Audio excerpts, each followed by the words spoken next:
Hey guys, Thief Mecca here. I had a feeling I wanted to jump into an older MMO because nostalgia, and the one that I picked out is Aion. Aion. Aion. That came out in 2008. It's run by NC Soft, and its pitch for this game now is truly free to play. I wanted to start out with not having a great time starting this game. It says it plays best on Alienware, and I couldn't even get this game to start. It looked like it was starting with the NC Soft logo, and then it went to a black screen and never started the game. I got past the NC Soft screen. It seemed like there was other people online having the same issues, and it went to like a loading screen where it loaded all the way to 100%, and then it went to a black screen and never started the game. And then after me starting my computer about 7 times and trying to look up different ways of making this work, it just decided to work after like the 7th time. This is my frustration on starting this game. This is the reason why people play PlayStation. This is the reason why people play Xbox, because they can put in a game, it downloads, it updates, and it works. And when you come to PC, where I'm trying to play Aion, I can no longer play Aion because of this stupid loading screen here. And then it goes to the character, it starts the game, and it instantly crashes. I've updated all of my drivers, all of my graphics drivers, all of my Windows updates. I'm running a 2070 Super, 32 gigs of RAM. I'm running fucking top tier shit here, okay? And I can't play a game from 2008 because it's just terribly optimized. But enough about getting the game started. When it did work, how was it? Well, when you get into the game, you get to choose between 2 races, the Asmodeans and the Elios. And a long time ago, I picked the Asmodeans when I first played this game a long time ago. This time, I picked the Elios. They just seemed to be cool. I wanted to see what the difference is between the storylines.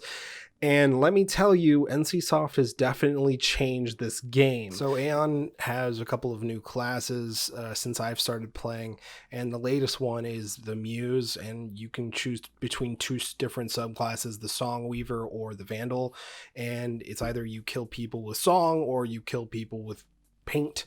It's not my thing. I chose Warrior because I'm more of a shield and sword type of guy.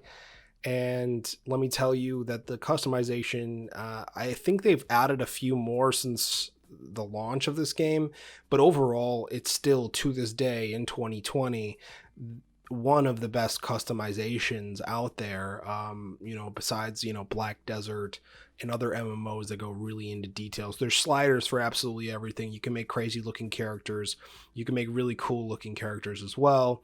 And I just went with a more of like a basic, older looking tank guy, and I think he looks awesome, and I think they do a really good job with the character creation, of choosing what you kind of want to look like overall and giving you different outfits to choose from, and what your hair and face looks like with those specific outfits on, and I think it's a great thing to do, in the beginning of the game, and it gives you a really good customization options overall. If you're going female, male, none of the actual classes are gender locked, which is awesome, and I think that's one of the biggest benefits of this game. So the customization is just as good as it was before. I think they've added a few more options in there, and overall I think they kill it on the character customization. So that brings me into the leveling part of the game, where they give you a main quest line and you kind of just follow that one quest line throughout the entire first area. And I remember there being a ton more quests in this area too. So I looked it up, and it seems like NCSoft definitely put a expedited process into the leveling system, so you can level much faster now. And I don't think it's necessarily a good thing, because it seems like there's a bunch of open areas in the starting area that I was kind of just confused why it wasn't being used, or why NPCs previously could have been talked to but now they can't. So it's a good and bad thing because it levels you up past the grind, but it also takes you out of the world and you realize that it's extremely linear. Okay, I don't. Let's take a look over here because maybe I'm just missing something, or like why are all of these animals here, or just like what's the purpose of any of this over here at all? Like, this leads into my highlights and features that I thought were worth mentioning for Aion. And the first thing on the list would be armor sets that you get through the leveling system. One at like level 10, 20, 30, 40. You get all these different types of armor sets, and they look like end game tier sets. And having all this really cool armor and cool weapons that you get so early on is a breath of fresh air, because going into other MMOs, there's no way that you can look this cool at level 10 or level 20. And in this game, they give you these armor sets through the leveling system and through these quests and through these dungeons that you can piece them all together to make these full sets. And I think that's a great way of progressing with the armor.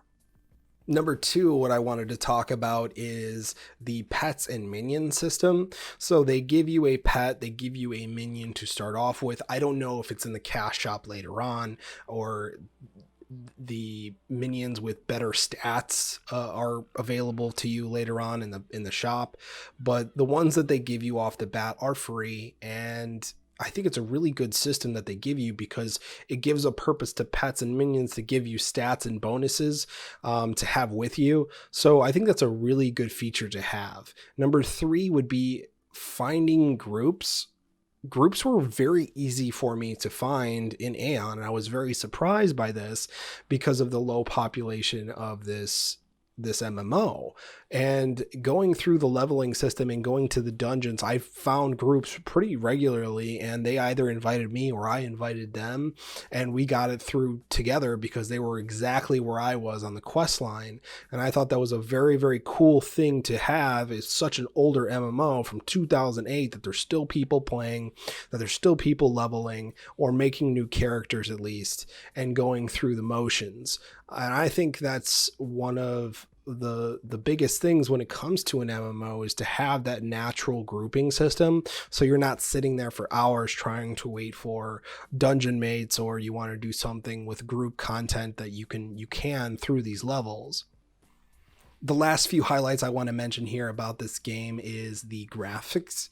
The graphics that this game came out in 2008 is pretty impressive. I do think that it's held up over time. It does look a little bit dated for 2020, but overall, I think that they did a really good job with the artistic design, the music, the graphics to really hold up this game and age really well. And that goes into the last thing I want to mention, is the tab targeting system. And the tab targeting system in this game is great. I think the combo system is fantastic, and then you can create your own combos throughout your own a progression of skills. I think this is a really good way of making people focus on the talents that you have to make sure you're putting out the best damage output or the best defense that you can possibly have.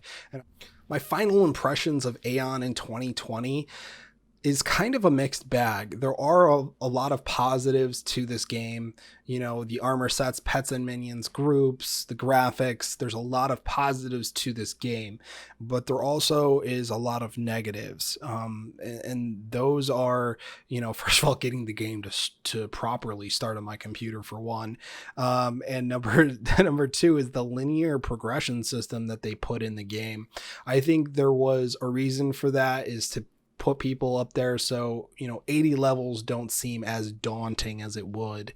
But I think this linear progression system also misses out on the leveling system overall. Like, it's a journey to get to the end level, and I think that is a core piece of MMOs that are still needed.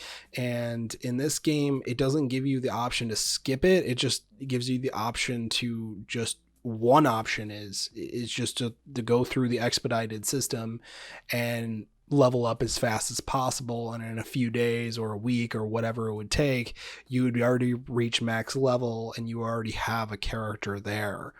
And I think that was their goal, is to get you to that end game as quick as possible. But in doing that, I think that they ruined the leveling system. I think there should be a way to go back to the old way of leveling. And I think that that would have been a better experience for me overall.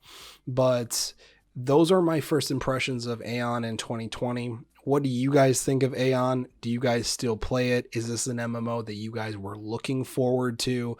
Or maybe it's just a dead MMO in the water? I mean, please let me know in your comments below, and please subscribe for more videos in the future. Thanks.